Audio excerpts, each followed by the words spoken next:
Hello बच्चों, स्वागत है आपका हमारे यूट्यूब चैनल अयांश एकेडमी पर। तो बच्चों, आज हम आपके लिए लेके आए हैं नर जनन तंत्र। ठीक। ये चैप्टर ऐसा है कि स्कूलों वगैरह में सही से पढ़ाते नहीं हैं। ठीक। हेजिटेशन होती है तो बच्चों के सामने पढ़ाने में। तो हम आपको यहाँ पे पूरा एकदम डिटेल में पढ़ाएंगे। ये क्वेश्चन देखो, एक तो नर जनन तंत्र होता है, एक होता है फीमेल रिप्रोडक्टिव सिस्टम, है ना। इन दोनों में से आपको 3 से 4 नंबर मिलने हैं। अगर आपने इसे सही से पढ़ा तो निश्चित तौर पर आपका एक भी नंबर कटने वाला नहीं है। तो चलिए हम जानते हैं। पहले देखो, ये हमारा जो भाग होता है इसको बोलते हैं वृषण। ठीक है ना। ये जनन तंत्र में एक जोड़ी पाया जाता है, यानी कि दो छोटे छोटे गोलियों की तरह होता है। इसको क्या बोलते हैं? वृषण। ठीक। ये वृषण है ना, एक तरह के मतलब थैले में रहता है। ठीक। तो इसीलिए उस जिस थैले में वो रहता है उसको बोलते हैं वृषण कोश, है ना। अब देखो, वृषण कोश से जो वृषण वृषण कोश है, यहाँ से एक नली गई होती है। ठीक। ये नली मतलब देखो, इसमें बनता क्या है? इसमें स्पर्म बनता है। मतलब कि जो बच्चे पैदा करने वाली कोशिका होती है वो इसमें बनती है। ठीक है। उसको बोलते हैं स्पर्म, यानी कि शुक्राणु, है ना। वही शुक्राणु के बारे में हम थोड़ा अलग से जानेंगे, लेकिन पहले ये बनाता क्या है? शुक्राणु बनाता है। ठीक। तो शुक्राणु यहाँ बनता है, तो इस नली के जरिए देखो, इस नली के जरिए शुक्राणु बाहर जाता है ना। इसको बोलते हैं शुक्र वाहिका, है ना। शुक्र इसमें बहकर बाहर की ओर जाता है सीसन से होते हुए, तो इसको बोलते हैं शुक्र वाहिका। ठीक। तो इसके जरिए यहाँ से जाता है और इसको बोलते हैं शिश्न। ठीक। या फिर मूत्र मार्ग इसी को बोलते हैं, है ना। तो इसके जरिए कहाँ जाता है? बाहर। तो ये हमारा भाग क्या हो गया? वृषण, है ना। कितना होता है? एक जोड़ी, है ना। जिस थैले में रहता है उसको क्या बोलते हैं? वृषण कोश बोलते हैं, है ना। जिस नली के जरिए ये बह कर बाहर जाता है उसको बोलते हैं शुक्राशय। क्या बनाता है ये? शुक्राणु बनाता है। ठीक। या फिर सीधी भाषा में बोले तो जो बच्चा पैदा करने वाली कोशिका होती है उसका निर्माण करता है। ठीक। देखो, यहाँ पे क्या है? कुछ ग्रंथियां हैं, है ना। जैसे ये शुक्राशय ग्रंथि हो गई। ठीक। ये क्या करती है? देखो, जो मतलब कि शुक्राणु होता है उसका आकार लगभग कुछ ऐसे होता है। ठीक है ना।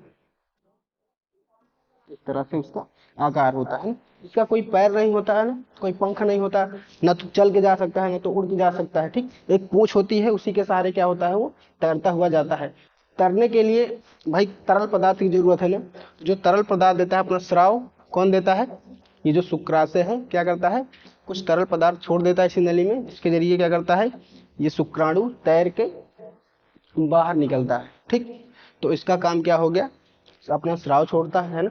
इसके जरिए क्या करता है? ये जो शुक्राणु है तैर कर अपना रास्ता तय करता है। दूसरी बात देखो, ये क्या है?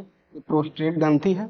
ये जहाँ पे ये जो मूत्र नलिका है या फिर शुक्रवाहिका है, दोनों जहाँ पे जुड़ते हैं वहीं पर ये होती है प्रोस्टेट ग्रंथि। इसके बारे में ज़्यादा कुछ हमको जानने की जरूरत नहीं है। ठीक। अब देखो, ये जो वृषण कोश है ये क्या करता है? इसके अंदर क्या होता है? वृषण। ये एक प्रकार का हार्मोन छोड़ता है जिसको बोलते हैं टेस्टोस्टेरोन। ठीक। अब कौन सा हार्मोन छोड़ता है? टेस्टोस्टेरोन, है ना। एग्जाम में पूछ सकता है। इसका काम क्या होता है? देखो, यौनावस्था के बाद, यौनावस्था मतलब जैसे पुरुषों में यौनावस्था 12 से 14 साल की अवस्था में शुरू होती है, जिसमें मतलब शारीरिक परिवर्तन होता है। जैसे कि दाढ़ी आने लगती है, मूछ आने लगती है। ठीक। या फिर बहुत सारे जो कि मतलब शारीरिक परिवर्तन होते हैं। तो एक लड़का और लड़की में जब देखो 10 साल की उम्र तक लड़का और लड़की दोनों सेम रहते हैं ना, कुछ ज़्यादा डिफरेंट होता नहीं। उसके बाद 10 साल की उम्र के बाद से क्या होता है? शारीरिक परिवर्तन दोनों में आने लगता है ना। जैसे महिला होती है उसके स्तन बड़े होने लगते हैं, लेकिन पुरुषों में ऐसा नहीं होता। तो जैसे पुरुषों में दाढ़ी वगैरह आती है। ठीक। तो इसके जरिए ये जो टेस्टोस्टेरोन हार्मोन है इसी के जरिए, ठीक, जिसको भी 15-15 साल के बच्चे हो जाते हैं फिर भी दाढ़ी वाड़ी नहीं आती, तो उसमें क्या होता है? इसी हार्मोन की कमी के कारण होता है कि मतलब दाढ़ी वाड़ी नहीं आती। ठीक। तो ये हार्मोन बनाता है ना टेस्टोस्टेरोन। ठीक। कौन बनाता है? वृषण बनाता है ना। देखो, ये क्या है अपना? ये होता है मूत्राशय। ठीक। यहाँ पे जो मतलब मूत्र को यूरिन बोलते हैं इंग्लिश में। ठीक। तो यूरिन क्या होता है? यहाँ पे आके संग्रहित रहता है। ठीक। उसके बाद यहाँ से नली में जाता है शुक्राशय में, शुक्राशय के जरिए शिशन से होते हुए कहाँ जाता है? बाहर चला जाता है ना।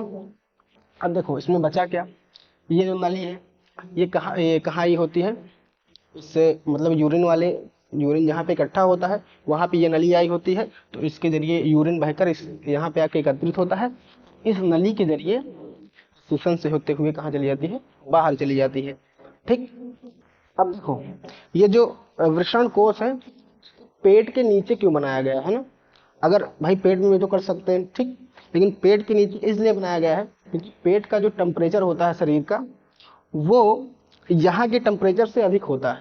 ठीक, तो इसको लिए इसीलिए इसको क्या किया है, शरीर से अलग बनाया गया है ताकि जो शुक्राणु है ना उनको बनने के लिए थोड़ा मतलब ठंडा वातावरण चाहिए।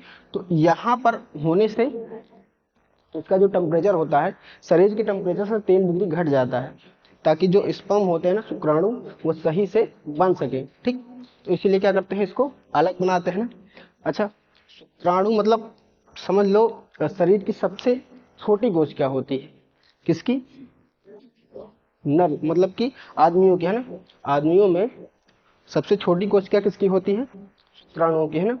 मतलब कम से कम एक बूंद में लाखों करोड़ों शुक्राणु आ जाते हैं। ठीक, एक बूंद वीर्य में लाखों करोड़ों स्पर्म यानी कि शुक्राणु आ जाते हैं। ठीक, तो देखो टेस्टोस्टेरोन है ना, उसका काम क्या होता है, हार्मोन होता है ना, शारीरिक परिवर्तन में क्या करता है, मदद करता है। ठीक, दूसरा इसको क्या बोलते हैं, वृषण बोलते हैं।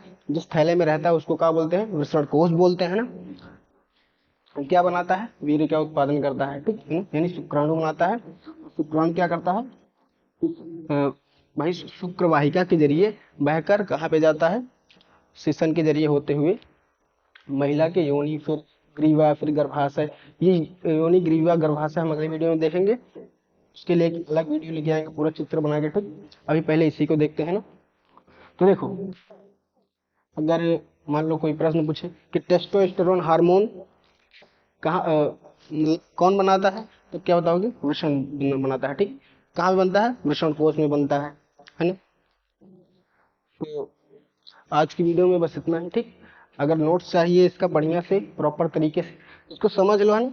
अगर नोट्स चाहिए तो हमको बता देना, हम तुमको नोट्स प्रोवाइड कर देंगे। ठीक, तो आज की वीडियो में बस इतना ही, मिलते हैं नेक्स्ट वीडियो में। हमारे चैनल को सब्सक्राइब कर लीजिए। अगर टारगेट बोर्ड मतलब इस बार बोर्ड को टारगेट करना है तब ठीक 95 प्लस लाना है तो चैनल को सब्सक्राइब कर